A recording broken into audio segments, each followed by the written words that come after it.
Hey guys, so I'm gonna make a quick video of the Duramax XP10000HX. I'm having an issue with the carbon monoxide detector. You know, it's has a yellow light saying maintenance required and it needs to be replaced.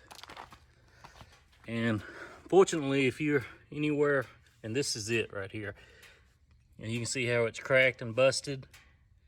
I don't know if it came like that from the factory or if it just did it itself when it was running. But anyway, so to bypass it, there's a cable comes down from the carbon monoxide and goes to the little LED there on the front. Unplug this cable.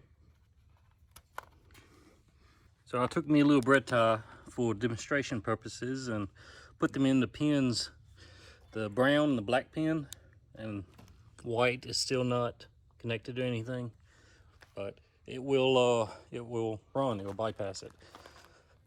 The permanent solution would be to slice the two wires and then just connect them, but let's get it.